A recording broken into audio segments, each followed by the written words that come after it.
বিসমিল্লাহির রহমানির রহিম। এসএসসি 26 এবং 27 যারা রয়েছে সবার জন্য একটি গুরুত্বপূর্ণ আজকে টপিক নিয়ে হাজির হয়েছি।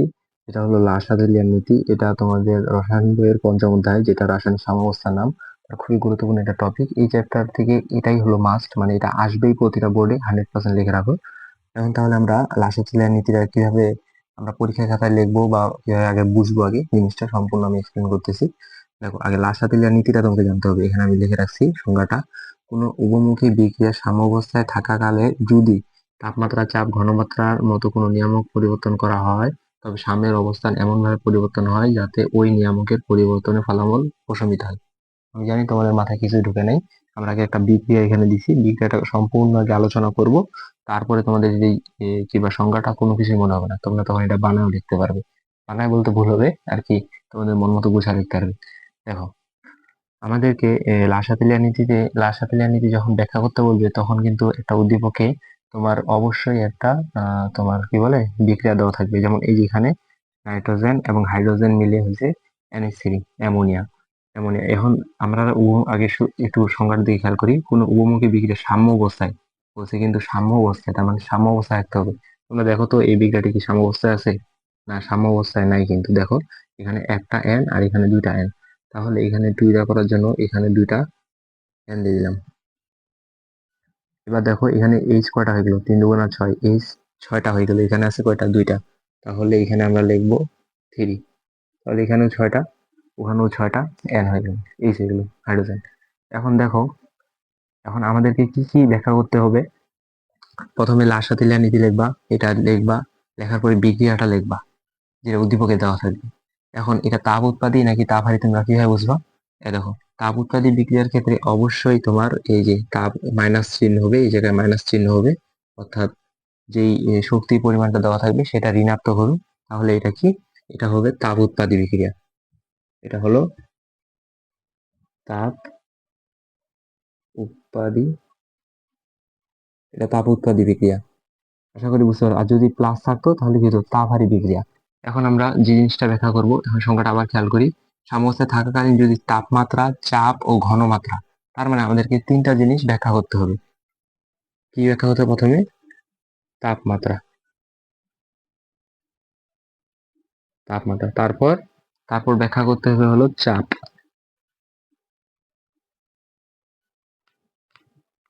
তারপর কি ব্যাখ্যা করতে হবে? তারপর ব্যাখ্যা করতে হবে হলো ঘনমাত্রা।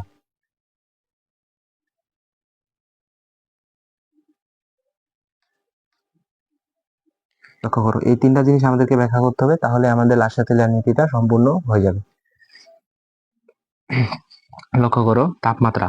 এই যে এই বিক্রিয়াটি দেখে তুমি কি বুঝতে পারছো? এটা তাপ উৎপাদী না তাপহারী? অবশ্যই এটা তাপ উৎপাদী বিক্রিয়া। সেহেতু আমরা যদি তাপ উৎপাদী, আমরা কি লিখবো?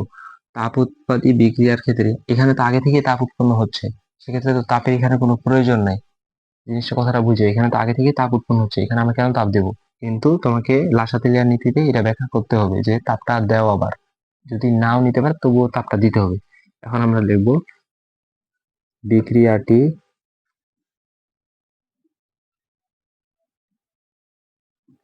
বিক্রিয়াটি তাপ উৎপাদী, বিক্রিয়াটি তাপ উৎপাদী বিক্রিয়া,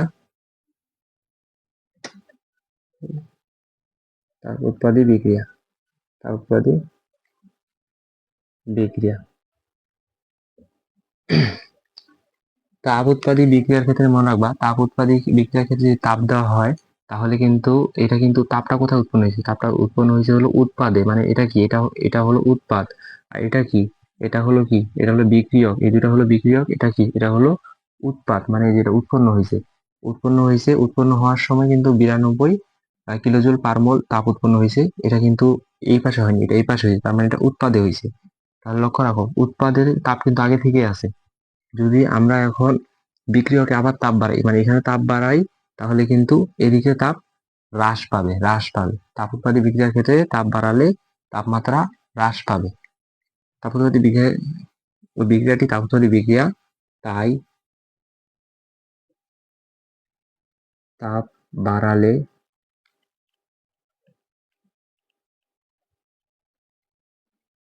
সাম্যের অবস্থান। এখন অনেকে বলবে সাম্যটা আবার কি? সাম্য বলতে এই জিনিসটা দেখো, এই বিক্রিয়াটা এটা আর এটা, এটা কি ইকুয়াল না, মানে কি উভমুখী বিক্রিয়া না, তার মানে সাম্য অবস্থায় আছে আপাতত। আপাতত বলতে এখনো সাম্য অবস্থায় থাকবে সবসময়, তাই আমরা লিখি সাম্য। তাই তাপ বাড়ালে সাম্যের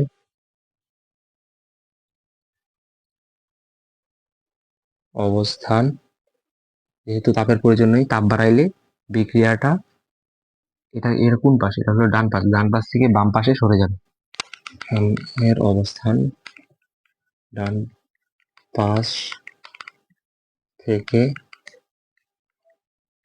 বাম পাশে সরে যাবে। বাম পাশে কি কি আছে, বাম পাশে সরে যাবে, তার মানে কি, দাঁড়াও এটা মুছে দিই, এগুলা পরে আমরা আবার লিখতেছি সুন্দর করে, আগে এটা ব্যাখ্যা করি। বিক্রিয়াটি তাপোৎপাদী বিক্রিয়া, তাপ বাড়ালে সাম্যের অবস্থান ডান পাশ থেকে বাম পাশে সরে যাবে, মানে এই পাশে সরে যাবে। যেহেতু তাপোৎপাদী বিক্রিয়া এই পাশে সরে গেলে তার মানে বিক্রিয়ক, এগুলা কি, এগুলা হলো, এগুলো হলো বিক্রিয়ক। তার মানে আমরা যদি তাপ উৎপাদী বিক্রিয়ার ক্ষেত্রে তাপ প্রদান করি, তাহলে সামনের অবস্থান ডানে সরে যাবে।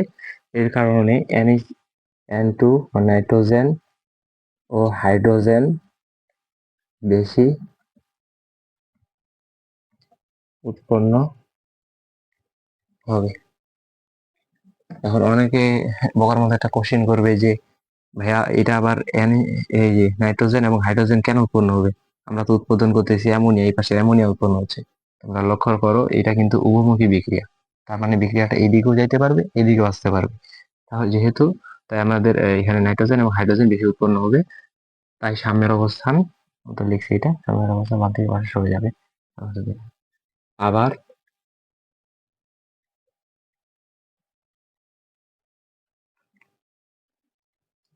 আমরা যদি তোমার তাপ হ্রাস করি, তাপ হ্রাস করি, তাহলে সাম্যের অবস্থান আগের অবস্থায়, আগের অবস্থায় ফিরে আসবে। আশা করি তোমরা তাপমাত্রা জিনিসটা বুঝতে পারছো। এটা ছিল মাত্র একটা, আমাদেরকে এখন করতে হবে হলো চাপ এবং ঘনমাত্রা, আরো দুইটা টপিক আছে এই বিষয়ের।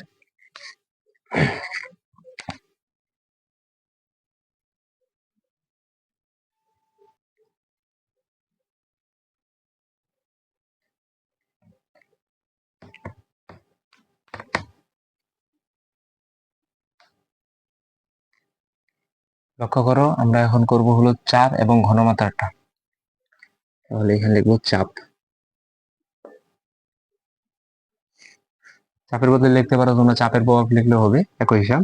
চাপ, এখন চাপের ক্ষেত্রে আমাদের যে জিনিসটা লক্ষ্য করতে হবে, চাপের ক্ষেত্রে অবশ্যই লক্ষ্য করা মোলের যে হিসাবটা সেটা লক্ষ্য করতে হবে।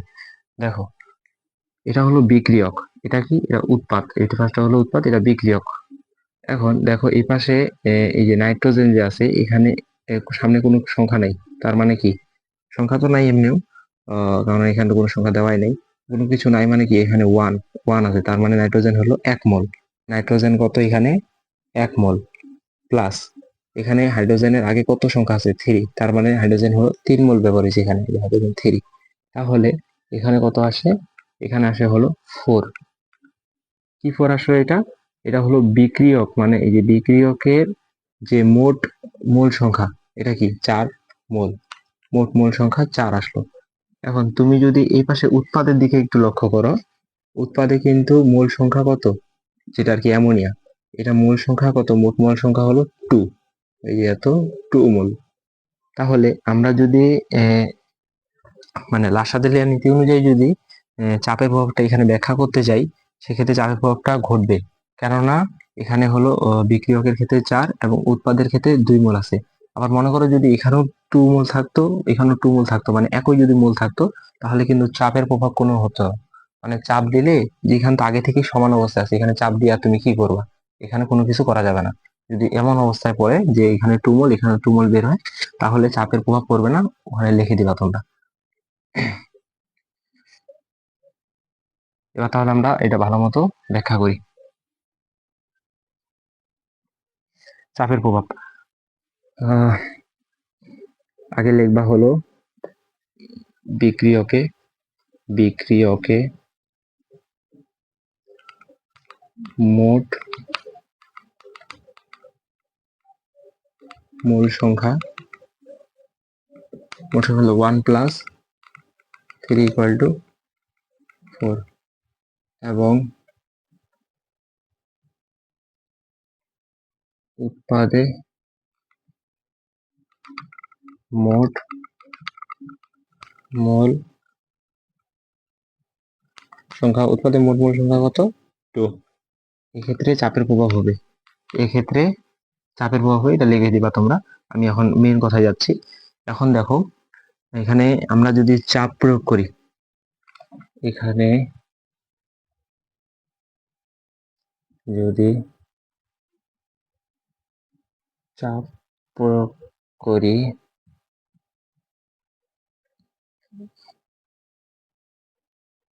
তাহলে চাপ প্রয়োগ করলে কি হবে? দেখো এখানে কত আছে, এখানে আছে হলো 4, এখানে 2। একটা জিনিস লক্ষ্য করো, চাপ জিনিসটা কি? চাপ দিলে কিন্তু সবকিছু সমান হয়ে যায়, বুঝতে পারছো জিনিসটা? চাপ দিলে কিন্তু সমান হয়ে যায়।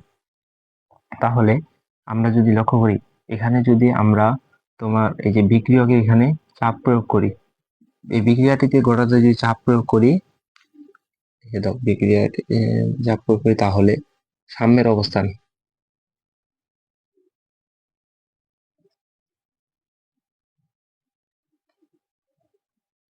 এবার এখানে আছে 4 মোল, এ পাশে আছে হলো 2 মোল।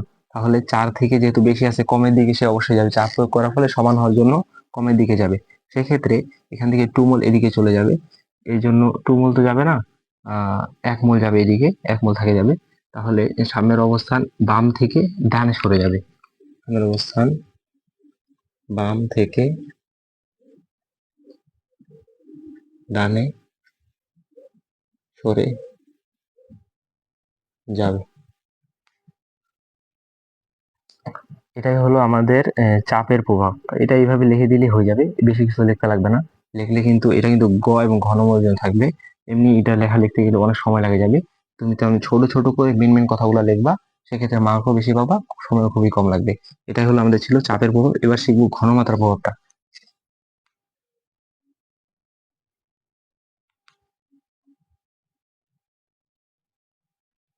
ঘনমাত্রার প্রভাবটা তোমাদের বুঝতে হবে, ঘনমাত্রা জিনিসটা কি?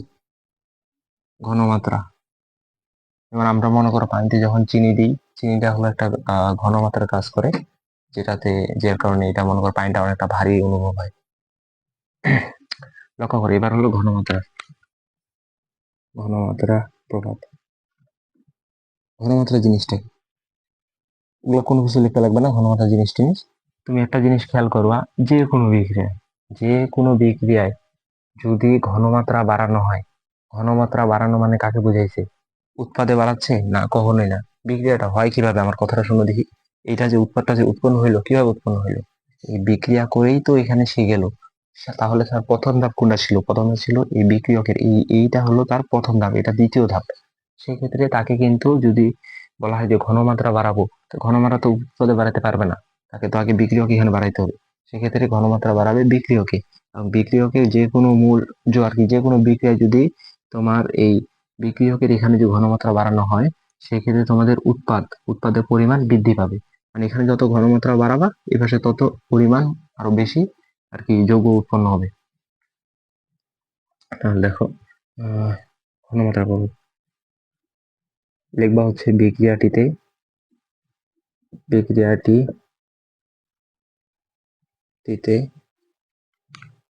ঘন মাত্রার প্রভাব রয়েছে। কি ঘনমাত্রার প্রভাব রয়েছে? এখানে লিখলাম বিক্রিয়ায় বিক্রিয়কের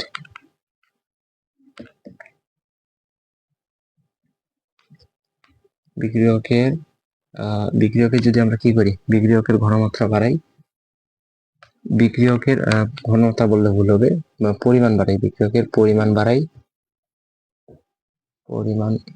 বাড়াই, তাহলে উৎপাদের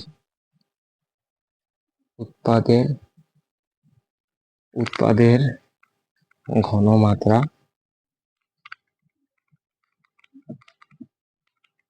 বৃদ্ধি পাবে,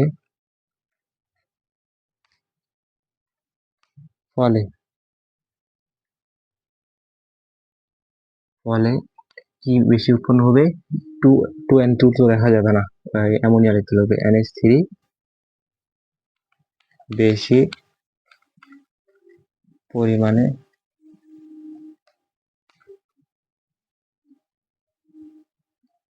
উৎপন্ন হবে।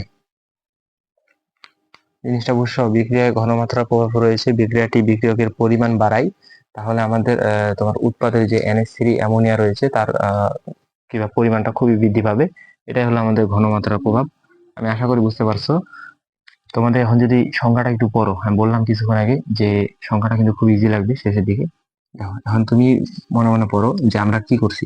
আমরা প্রথমে কোনো উভমুখী বিক্রিয়ায় সাম্যাবস্থা নাই, কিন্তু আমরা সাম্যাবস্থা করে নিয়েছি। তাহলে কি কোনো উভমুখী বিক্রিয়ায় সাম্যাবস্থায় থাকাকালে যদি প্রথমে শিখলাম তাপ, তারপর শিখলাম চাপ ঘনমাত্রা, চাপ ঘনমাত্রার মতো কোনো একটি নিয়ামক পরিবর্তন করা হয়, তবে সাম্যের অবস্থান, মানে এটা কিন্তু অবস্থানটা পরিবর্তন হচ্ছে, কখনো এদিকে বৃদ্ধি পাচ্ছে, কখনো ওইদিকে বৃদ্ধি পাচ্ছে।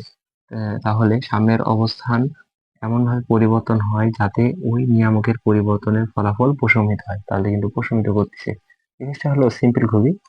এরকম করে উদ্দীপকে দেওয়া থাকবে, তাহলে তোমরা আগে সংখ্যাটা লিখবা, তারপর বিক্রিয়াটা লিখবা, তাপ উৎপাদী কিনা বা তাপহারী কিনা বুঝবা। তারপরে তোমরা যে কাজটি করবা, যে এইভাবে তোমরা প্রথমে তাপ, তারপরে চাপ, তারপর ঘনমাত্রার ব্যাখ্যাটা দিয়ে দিবা। তোমরা আরেকটা জিনিস বুঝাই, যেটা আমার বোঝানো আগে উচিত ছিল। খেয়াল করো, এখানে কিন্তু 92 কিলো জুল পার মোল, এটা কিন্তু তাপ উৎপাদী। কিভাবে বুঝলে? এটা ঋণাত্মক চিহ্ন দিয়ে বুঝলাম। কিছু কিছু বিক্রিয়ার ক্ষেত্রে তোমার দেওয়া থাকবে কি, আমি বলে দিই আগে থেকেই, বিক্রিয়াটা মনে আসতেছে না, কিন্তু এরকম করে দেওয়া থাকবে। মনে করো এটা বিক্রিয়ার ক্ষেত্রে এরকম, কিন্তু অন্য কোনো বিক্রিয়ার ক্ষেত্রে এই যে মনে করো এখানে কোনো, এই যে এই চিহ্নটা তো দেওয়া ছিল আগে না, এই দেখো এখানে এই চিহ্নটা কিন্তু দেওয়া ছিল। কোনো কোনো বিক্রিয়ার ক্ষেত্রে এই চিহ্ন দেওয়া থাকবে না। কেমনে বুঝবা তোমরা? তাপ এটা দেওয়া থাকবে হলো ডিরেক্ট প্লাস, মানে যৌগটা দেওয়া থাকবে, ডিরেক্ট প্লাস দেওয়া থাকবে, এবং একটা 360 বা কোনো কিলো জুল মোল কোনো একটা পরিমাণ দেওয়া থাকবে। যদি লক্ষ্য করো যে এখানে একটা উৎপাদের এবং পরবর্তীতে যে এর কি তোমার তাপ উৎপন্ন বা তাপ হারি, এই যেটাই হোক না কেন, যত পরিমাণ যে শক্তিটা আছে এটা যদি ডিরেক্ট প্লাস অবস্থায় থাকে, আমার কথাটা বুঝো, যে ডিরেক্ট প্লাস অবস্থায় থাকে, এই যে এই চিহ্নটা যদি আগে না থাকে, তাহলে কি বুঝবে? এটা তাপ উৎপাদী বিক্রিয়া। কারণ বিক্রিয়া উৎপাদ তো বলেই দিছে যে তার সাথে এতটা তাপ আছে, তার মানে সে তাপ উৎপাদী। আর মনে করো যখন কেমনে বুঝবা তাপ হারি বিক্রিয়ার ক্ষেত্রে বুঝবা হলো ওইটা থাকবে এইভাবে প্লাস। বুঝতে পারছো? আরেকবার তাপ হারির ক্ষেত্রে কিভাবে বুঝতে, তাপ উৎপাদীর ক্ষেত্রে বুঝতে হবে হলো এটা মাইনাস, মানে মাইনাস ঋণাত্মক থাকলে তাপ উৎপাদী, আর প্লাস থাকলে তাপ হারি। যদি আবার এইটা না থাকে, আবার এমনি করে যদি ডিরেক্ট প্লাস অবস্থায় থাকে, তাহলে সেটা হয়ে যাবে তাপ উৎপাদী। সিম্পল। আমি আশা করি বুঝতে পারছো। দেখা হবে কোনো পরবর্তী ভিডিওতে। চ্যানেলটি অবশ্যই সাবস্ক্রাইব করে রাখবে, কারণ এটা আমার নতুন চ্যানেল, আমি নতুন জার্নি শুরু করছি, জানি না কি হবে ভবিষ্যতে। দেখা হবে কোনো পরবর্তী ভিডিওতে। আল্লাহ হাফেজ, সবার জন্য শুভকামনা।